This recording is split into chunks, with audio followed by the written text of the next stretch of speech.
So everyone, thank you for calling in today. I'm going to host a Q&A with my buddy Kyle Stewart here. Just to kind of give a brief little intro. I've known Kyle now, kind of weird to think about. I've known Kyle 10 years now. We actually became friends because I was friends with his younger brother Clayton, who is 2 years older than me. And then Clayton went to college at the University of Arkansas.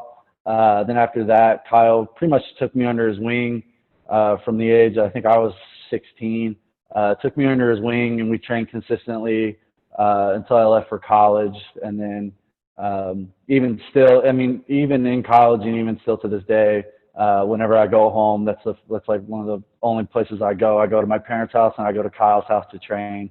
And it's just always been my home away from home, and it's always like, we never miss a beat. So definitely owe a lot to Kyle throughout our 10-year relationship. He's taught me a lot. To say that he took me under his wing is an understatement. I know I probably bothered the hell out of him for the first 2 years that we knew each other. Just always asking him questions when he was just a little 245 guy. But he's been an inspiration. He's helped me out a ton throughout the way. And so, we've been friends for 10 years now, and can't wait to see him get married in the next couple months. I'm excited to go back home and do that. So enough of me rambling now. So Kyle, if you want to just introduce yourself and give like a brief bio of your education background, how you got started in powerlifting, and kind of where you are at now. Yeah, sure. So I'm a general manager here at my family's Harley-Davidson dealership. I have a master's in business administration from Southern Illinois University at Edwardsville. But powerlifting, it started in high school really for me, because I started chasing this bench press record that was on the wall that you ended up breaking. But I said it first, and you broke I helped you break my own record, which is nice because you brought it home and it's on my wall now. So. Honestly, I was thinking about that, just to kind of go off on a little tangent. And this isn't to blow hot air anywhere, but to be totally honest, out of all the medals and all the records that I've ever broken, I think honestly that high school bench press record probably means the most to me, just because it was yours, and it was something that you did help me break, and it was just so cool to bring that little piece of laminated paper back home and break that record. So I just wanted to. I treasure it too. I mean, I treasure having it. So I'm glad it's yours is stuck on a wall at some gym, or pool of mine's at my house. So it's kind of nice. But that's, that after high school, I was just like, well, where do I go? I want to keep competing, and you start and this is 2007. This is before Instagram. USPA wasn't even around then. So I'm like, well, I want to set records. And then that's when you realize oh shoot, there's multiple federations, so there's no key, records don't mean that much, and it's getting better today, with powerlifting things like that. But it wasn't I waited too long to sign up for school. And so I ended up going to a community college for my first year. And that's where I met my, my first mentor in powerlifting, Greg Butler. And it was funny because I was an English 132. I'm just sitting there, and this big dude walks in, and I was kind of cocky. I thought dude, I could probably outbench this guy, even though he's way bigger than me. And he ended up sitting behind me. He's wearing a powerlifting shirt, and I didn't know anybody that powerlifted. So we just start talking. And he's like, hey, man, what do you bench press? And I was super amped. I've been waiting, the whole time, I've seen him, I've been waiting to tell him, how much I bench. And I'm like, I bench 350. And he's like, oh, man, that's good. And I'm like, oh, okay. I thought he'd be impressed. I'm like, what do you bench? He's like, 500. And I was just blown away. People bench 500 pounds, and turns out he had just won the world championship as a junior, USPF world championship, which that federation it's not even around anymore, but it blew me away. I'm like, you're at Lewis and Clark drinking a soda, eating chips, and you are a world champion. I was always told you will never be the best. Someone's always gonna I'll eat you, eat better than you, sleep better than you, train harder than you. And that's not true. Like you can, that's when it like really like set me like going, was like, well, shoot, if he's the best, I can be the best. So I started training with him, and he ended up moving a couple years later. But my first big meet was USAPL Nationals. So uh, this is, when was this? 2012. So I was 23, and it was funny because before I went, I told my dad that I wanted to do it, and he's like why? Like it's the only time in my life that he's ever like doubted me. He was just like, why do you want to go to nationals? Like you're gonna get stomped basically. And I'm like, because I was still really skinny then too. And I'm like, no, I'm actually like, I might be able to set the national bench press record in the junior class. And that's why I wanted to go. So I flew to Texas by myself. I didn't know, like turned out my scale was wrong, and I had to cut like 10 extra pounds almost. It was awful. And it was, same day weigh-ins. Right. I ended up missing the record on bench press, but it was kind of like crazy because the guy that was winning he was going to win it. He outsquatted me by almost 200 pounds. He bombed out on bench press.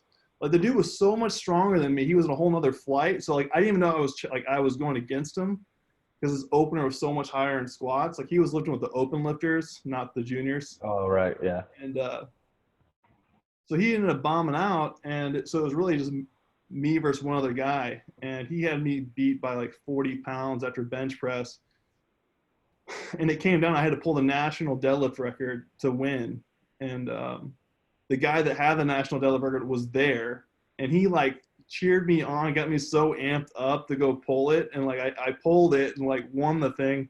And like after that, like that was like one of my favorite moments like in my career, was just winning that. And it's just funny because like you think all this stuff's going to change when you win something like that. Like not really, but it's still like cool, but Right, because that definitely set the tone for like how you've trained or how we've trained really. I mean, all the way up until this day. Whenever I feel like if you hadn't gone there and like pretty much like pulled that out of your ass and like went down there by yourself, won the damn thing, I think you came home, and that really helped set the tone for how training looks like moving forward. Yeah, it did. I mean, I was really like proud of myself at the moment, because when I got there, like everybody had a coach, and I was like, well, like I had nobody, and so, looking back, I should have hired a coach, right? Like, right. because, but whatever. I mean, and then after that, I did bench press nationals, USAPL the next year, and I won that when I was 24. I benched 485 raw at 265. So yeah, I mean, that's just like crazy to think about. Like I put like 70 pounds on my bench press in a year back then, and man, I would kill for that now. But right, it doesn't happen when you're training as long as you have been. Yeah. So then I've been training mostly in my basement, and then like the next big meet, I did the Arnold Classic, which I was in the amateur day, but I took best lifter that day. That was pretty cool. Yeah, I remember that. Then I went to Boss of Bosses, and last year I did the Kern. So that's the biggest meet I've ever done. That was a blast. So. Yeah, and then just as like a reference for everyone else, like the last 3 meets that Kyle has done have been pretty much only professional powerlifters, some guys that don't even have full-time jobs, and they just live to eat and train, and they get money from sponsorships, and that's pretty much all that they do.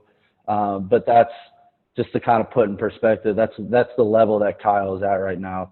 He only competes with the best in the world, and so definitely a little different mindset than most of us when it comes to training. It was just fun, it's cool to go there and compete with your heroes and stuff. Like Boss of Bosses, like I warmed up with Pete Rubish, which I was a huge Pete Rubish.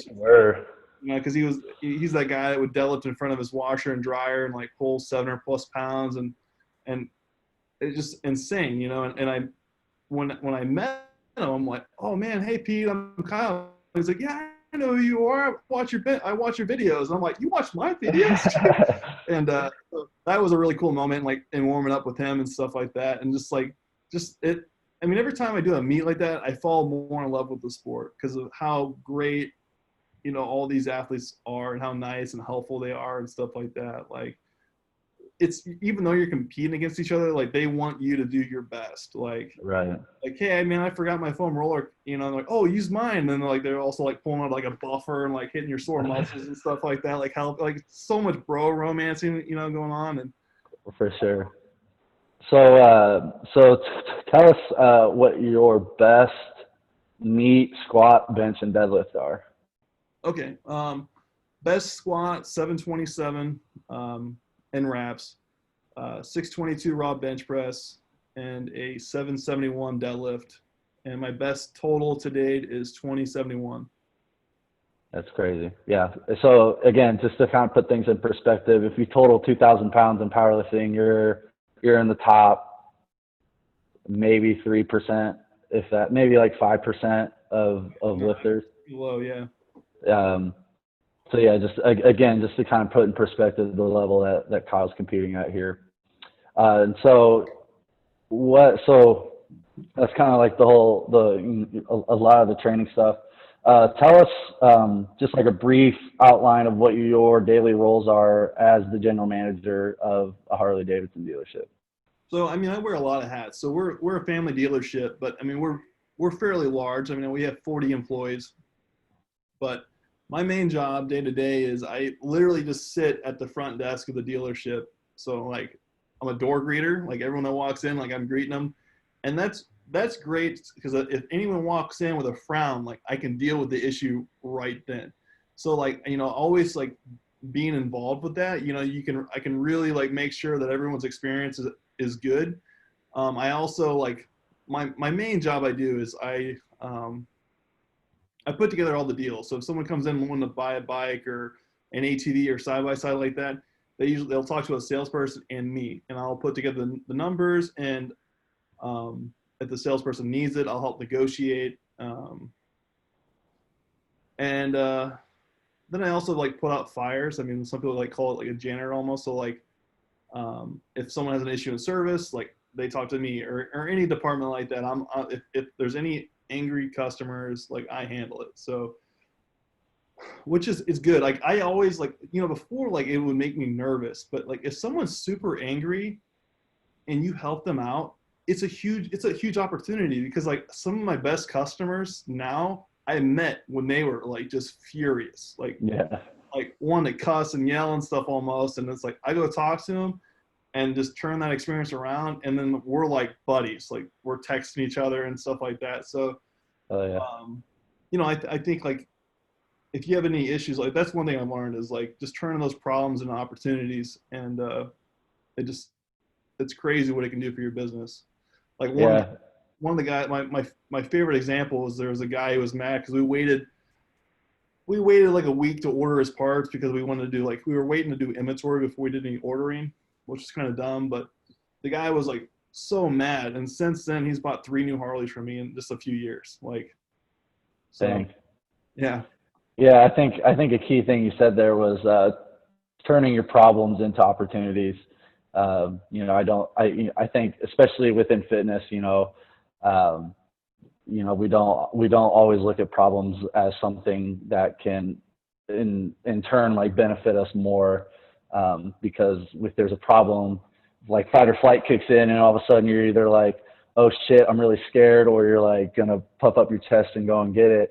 So I just think that was a great thing you said there. And so obviously you wear a ton of hats at Ted's, dealing with pretty much every single customer. And we all know that a lot of interpersonal communication and working with a lot of people can be mentally draining, can be socially draining. And then we obviously know that training can be physically and mentally taxing as well.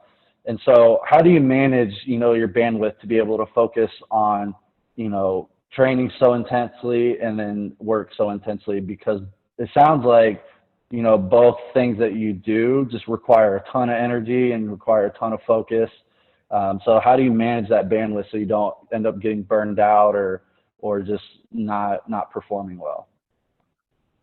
Yeah. So I think there's 2 things. The number one thing I would say is process. Like, if you if you have a structured way of doing things and you don't have to think about it as much, and it's just what you do, it takes the stress out of it. Like if you have a set way of how to do things, and I think that's, I mean, I've had some of the best consultants in the industry like come out and help us run this dealership. And that's the main thing, is just like, if you follow a process to the point that if one of your key managers left and you can put a new person in the next day and you're fine,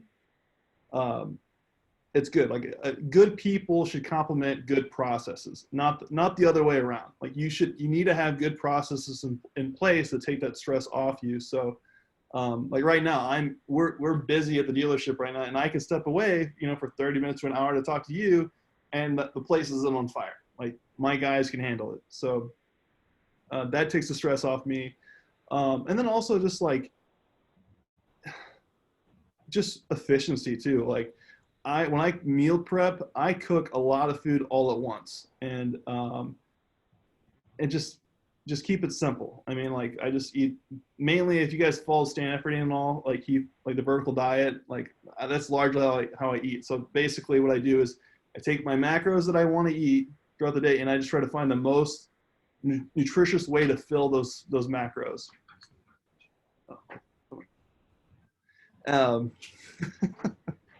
We're on fire. No, I'm just kidding. Nobody's on fire now. We messed up. No, that's okay. No, but so really, I mean, so I cook I just mash a bunch of beef, cook a bunch of rice all at once, and cook 5 pounds of chicken. I only have to do that a couple times a week, and I have food. So, and then just having all my meals ready to go throughout the day, so I can just pop in the microwave and eat while I'm working. That's another like key point. And it's funny because like I know a lot of people can't do that, and but I mean, fortunately I can. So like I'll even be negotiating with people, like just shoveling down food, and they love it. Like they think it's hilarious, like these customers come in, they go, every time I see you, you're eating, and that's like the next thing is when people are like, I want to be big and strong, and it's like, dude, you gotta learn to eat, like. Right. So does one ever interfere with the other? Like have you ever had a bad day at work, and has it ever leaked into training or vice versa? And if that's happened, what are some ways that you manage that? I mean, I think so. The biggest time it's ever happened to me was when I was training for the Kern. So the Kern is the biggest powerlifting meet in the world, and so I wanted to do well. So like I dedicated like all my time to it, and all my energy and focus, and that's the only time I've ever really done that. And business definitely suffered. I mean, we saw bike sales kind of fall down some, and we also I just totally like neglected some of the other departments. Like my service manager went down to part-time. Like I didn't even like think about what that was going to do to that department. Like overall satisfaction with like customers and employees went down significantly. And it took a meeting with my Harley rep to like basically pull me aside and goes like, what's wrong? Like you usually do pretty well, and right now you guys are sucking. Like you're doing really bad. Like and that was a huge wake-up call for me to like go like, man, you can't just be all, I mean, you can if you don't have a job, but like when you're at work, like you need to find a way to like focus on work and make sure that's what you're there for. And but yeah, I mean, like I don't know, like as far as like making sure one doesn't leak into the other, I try to be like reset by the time I get home. So whether that's listening to some good music or something like that, but like I think just having a good attitude helps a lot too, and that helps not like helps it not bleed into the other. Like there's this book I highly recommend called The Energy Bus. It's kind of still like it sounds almost kiddish, but it's fantastic. One of the best GMs in the country told me to listen to it, and that was really mine. Like that changed how we do business here big time. Like because morale was down because I mean, most people don't know this, but like Harley Davidson has been kind of a sinking ship for the last 10 years. Like it's been like every year their sales are going down. And so people were pretty down here in the dealership. And one day I just brought in a bunch of Nerf guns and was like, hey guys, we're going to start having fun again, And so we started doing that. And once we were having fun, like the customers started seeing it too. And like we started having fun with the customers, and then bam, we started selling more bikes. And so like, it's just like if your employees are happy, they work harder for you. And so like by working on that, I don't know. So I would say good attitude helps all areas of your life. Yeah. And then what was the name of that book one more time? The Energy Bus. The Energy Buzz? Bus. It's like school bus. Oh, got it. Bus. I'm putting it in the chat. So if someone wants to look it up. And then I would say like the other like business book I would recommend, or really life book, would be Extreme Ownership. Mm-hmm. Yeah. I think so. Tyler just finished that. He's another coach here at Central Athlete. He's on the call here. I'm pretty sure everyone else at Central Athlete has read it as well. Yeah, it's awesome. And so, so you recently started working with a coach. I know you've had a couple of coaches, and then, just again, as some context here, pretty much until I would probably say like you probably didn't have your first coach until like 5-ish years ago, probably, yeah. Yeah. Yeah, about 5 years. Yeah. So, from the time that I've known Kyle, and we'll give or take about 5 years, Kyle's pretty much been training by himself by using the knowledge that he's gotten over the years from different coaches and different people within the industry. So we ran a very bastardized form of conjugate for a lot of the time that we were training together. And I call it that because, conjugate is 2 heavy days, 2 speed days, but those speed days got heavy really quick. We were just lifting heavy all the time, and somehow we got away with it. And then we took a spin at Jim Lindler's 531 for a long time. And I think that worked just because we were never ever on any sort of linear cycle ever. Everything was just kind of random, and it was always heavy. But recently you just hired a coach, and from what I've seen, you've had massive success with this coach. And so I want to kind of dig into a little bit of that. So how has having a coach, affected the demands of training and your overall bandwidth between work and training? So one thing I would like to talk about is picking a coach too. So like the reason why I picked Trevor, because I'm sponsored by Slingshot, right? They send me a bunch of free stuff, and they recommended me to use Jailhouse Strong, which Josh Bryant's a brilliant guy, right? But like he's so big, and I was just like, man, I want to make sure I have someone that's gonna really focus on me. And even though Trevor's got like 100 clients, the guy, I don't know if he uses some kind of like CRM system or like spreadsheet to keep notes on everyone like real well, but like he remembers everything I tell him. And like what I really like about him is right now we're just making sure that I get as healthy as possible right now. So like, because I've had hip pains for the last 4 years, and so I told him all this up front, and so he had me start doing all these like warm-ups, and like, man, I had never warmed up. I would just get under the bar, and like the bar, that's the warm-up, to start hitting that, and start putting plates on.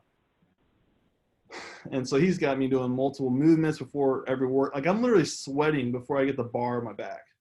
Good. So like I'm 295 pounds right now, and I'm like feeling like pretty athletic still. Like that feels good. So, but yeah, the volume is a lot higher. So he's got me training 4 days a week, and these workouts are taking at least 3 hours a day. But that also includes my rehab stuff that I've been doing for my hip and things like that. So. Right. But definitely having him in your corner, has that definitely has that reduced the amount of like stress that's around training because you just don't have to think about it as much? Oh yeah, it's the most luxurious thing. Like on my phone, like, okay, this is what coach has to do today, and like he gives me like a little bit of free reign. Like, so like if I'm having a bad day, I can drop my numbers up to 5%. If I'm having a really good day, I can up it as much as 5%. And so, I mean, yeah, it's so nice to be able to look, like just to be brainless and just look at my phone and go do it and stuff like that. And what's nice is he's making sure that I'm doing things that I might not love, but things that are going to make me better. And it's just funny because like with the last coach, my friend Max Pippa trained me, and really opened up my eyes and made me realize that I don't know as much about programming as I thought I did. Like I know how to get stronger. Like I'm good at that, but I don't know how to come in at my best for a single day. Like that, there's an art to it, and Sure. people don't realize it, like how much goes into it, like to be peak 100% for a meet, and how hard it is to do that. Literally, like when I competed in Memphis a couple of years ago, like I super compensated that day. Like I never even heard of that before. You know, like I squatted 50 more pounds than I've ever squatted, and it looked like an opener. Like I think I could have squatted 750 that day. And so yeah, I would. It's been great to have him do that, and I know he can't, because I mean he's got some great athletes, and he's a good athlete himself, and Right. so yeah, I have total trust with him, and his communication is great. You know, if I have any questions, I can reach out to him, and he's back within an hour or so usually. So Yeah, just to touch on, you said two things that are a part of like our three expectations here at Central Athlete. So we always say with our clients, in order for the coach-client relationship to really take off and really have success, compliance is always number one expectation, communication and trust. So if you have all three of those things, that coach-client relationship really takes off, and you're able to do a lot of really good work because you have that support system and you have that guy who's looking out for you, and you're the one that shows up every day and does the work, and that's just it goes round and round, and it's a beautiful little cycle. yeah, well, another thing that's nice about it too is like I train with my buddy Telly, right, and he's a fantastic training partner. Like I couldn't ask for much better, but he's not a competitive powerlifter. Right. Right. He's not going to be the one that I'm chasing down on a squat or deadlift or something like that. But having a coach like that just keeps me motivated, and what's the word I'm looking for? He just makes sure I'm putting the work in, really. Like, I'm not going to slack. Like when he tells me 80% on deadlifts, I'm like, oh man, that's going to be heavy, but I'm going to do it, because I got to. So. Hell yeah. So we talk a lot about training, a lot about what you do.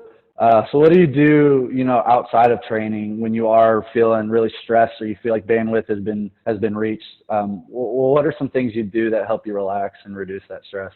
Yeah. So my favorite thing to do right now, and I've been doing this for a few years. Well, I guess longer than a few years is, being a full-time, like running a dealership and then also trying to be a pro powerlifter takes up a ton of time.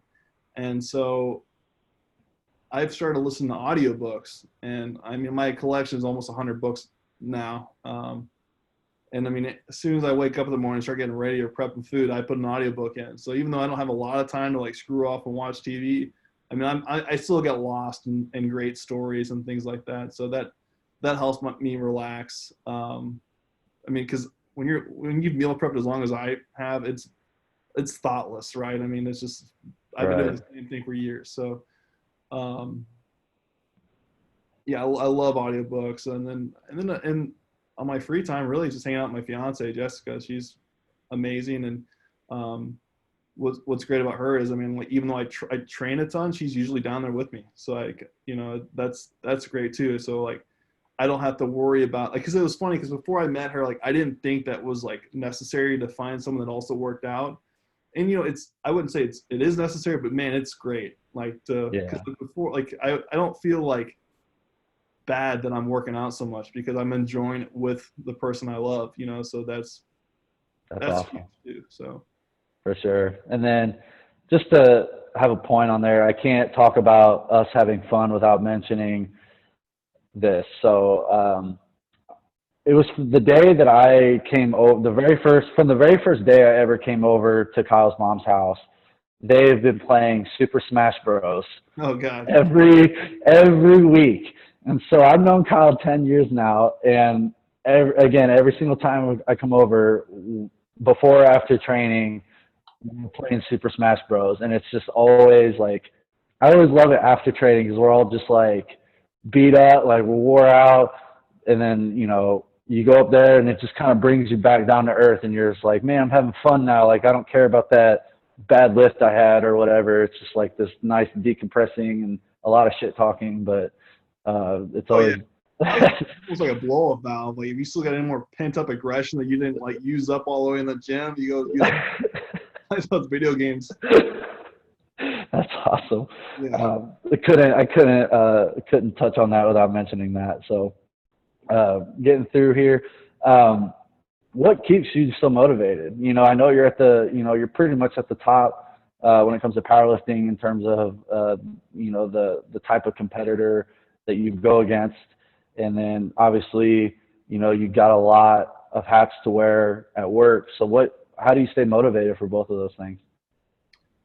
I mean, a lot of it honestly is the record board, really. I mean, seeing what that's doing. Because I mean, I want to be the best. And I would say maybe I'm not quite as crazy about it as I used to be. Like I'm ready to start a family now and things like that. But like I know I got a couple more years, left in me, and at least, and I'm going to make the most of it. So I guess another motivator is just time. Like I know that like, hey, like I don't have forever. I'm gonna just crush it as much as I can because I don't want to have any regrets when I'm done.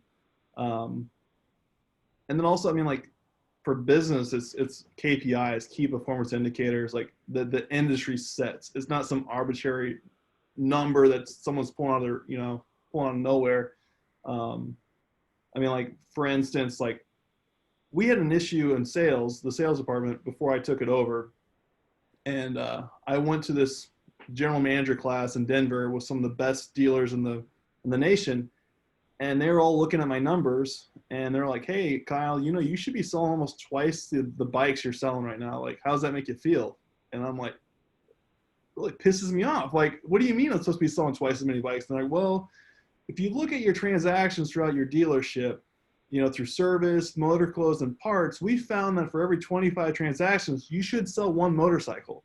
And right now, you're only selling one for every like 53. And I'm like, I should be selling double the bikes. And before then, like my sales manager kept telling me like, we need more advertising. We need more advertising. We need more advertising.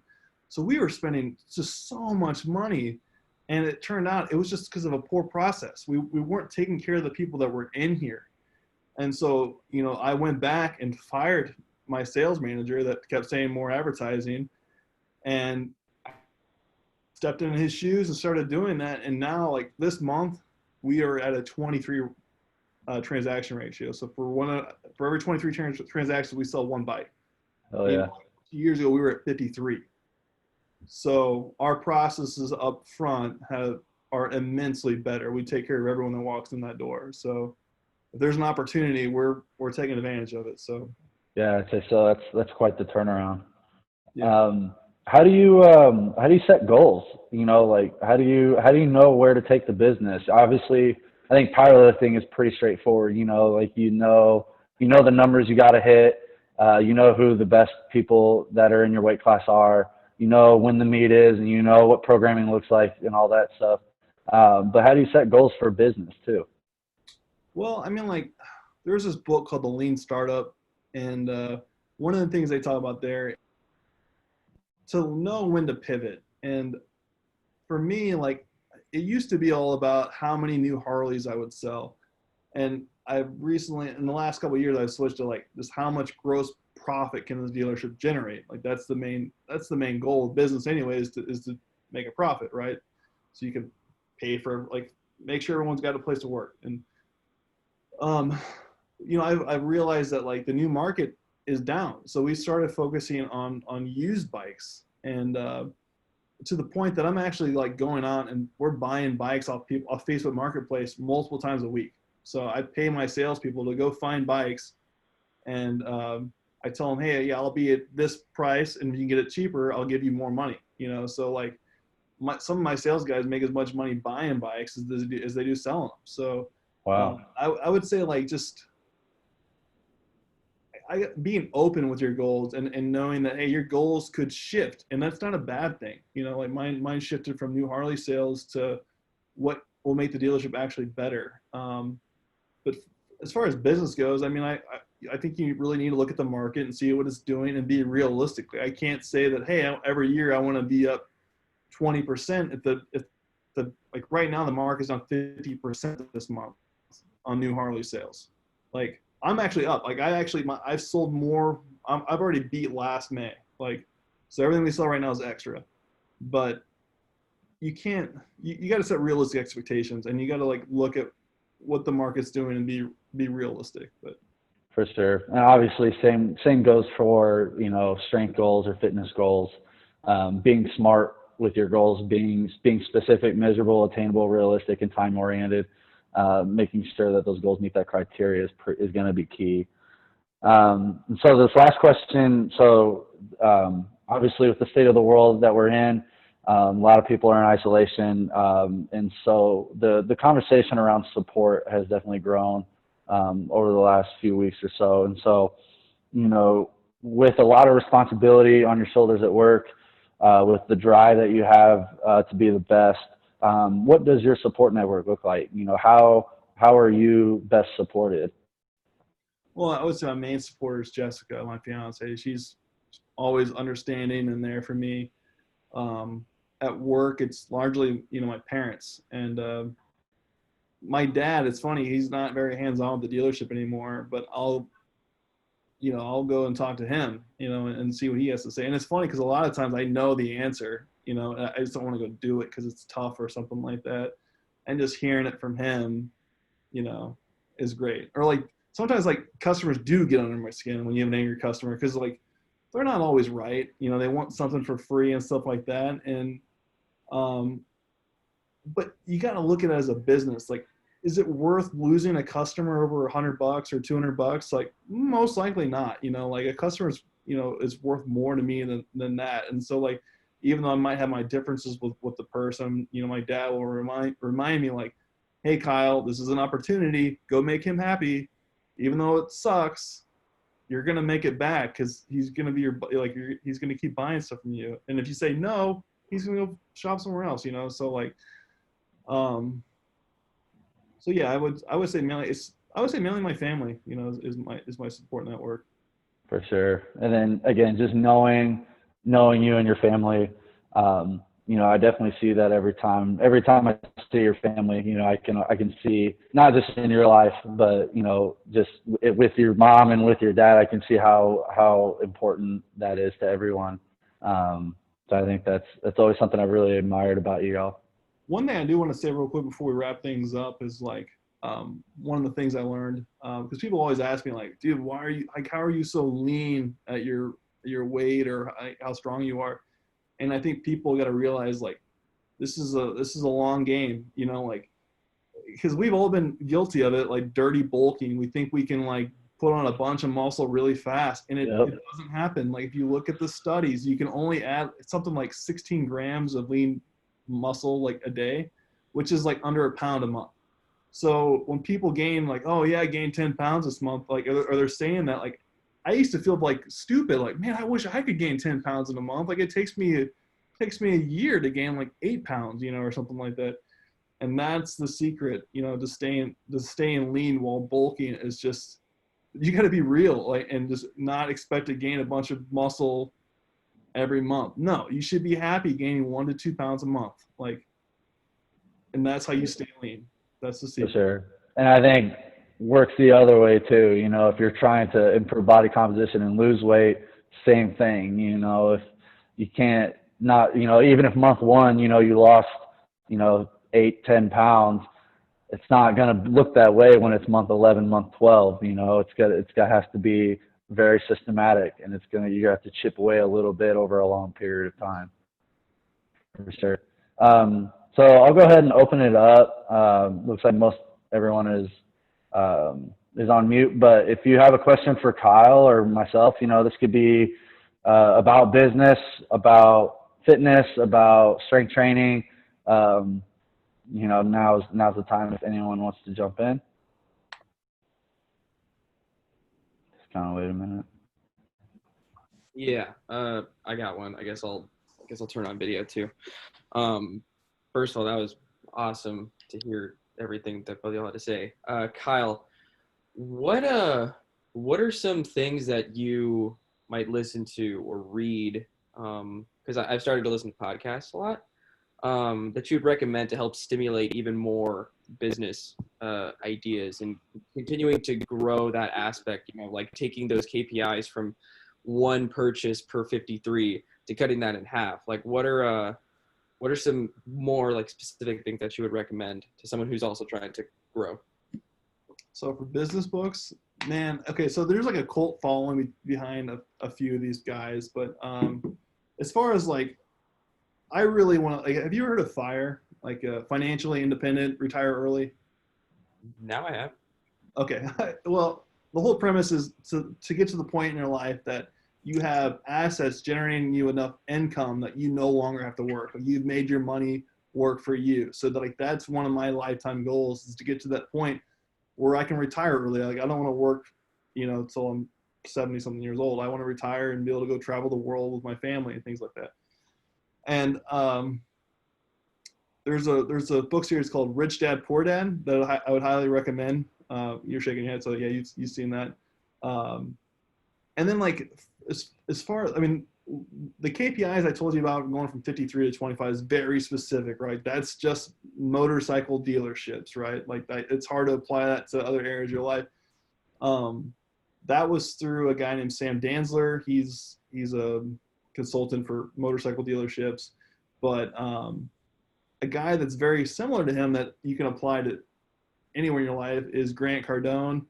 The dude is he's kind of crazy, honestly, but man, like if you okay, so he's got this thing called 10X. Have you ever heard of 10X? I think I'm pretty familiar. I've seen his like YouTube ads and they all look kind of interesting. But I'm not familiar with that. No. Okay. So like, if you think it's going to take like X amount to get somewhere in your life, if you do 10 times that, you're going to get there and more. And that's like one of the premises is like, just going all in and like, just doing way more than you think it's going to take to get there, and you're going to get there. So, I mean, he was a car salesman, and now he's a billionaire. Like he's like, or nearly a billionaire. He's worth at least he's several $100 million. But so yeah, I would say he's very, like he talked about like just like calling just hundreds of people throughout the week to try to generate business. Like he didn't wait on business to come to him. He created the business himself. Right. So Grant Cardone's a good one for that, as far as just, but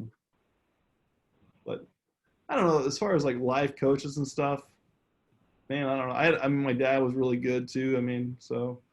Yeah. If you guys, again, for some context, Bill Stewart is the man. Bill Stewart, I don't even know how to describe him. He's kind of like, he belongs in like the 1800s and like the old Wild West.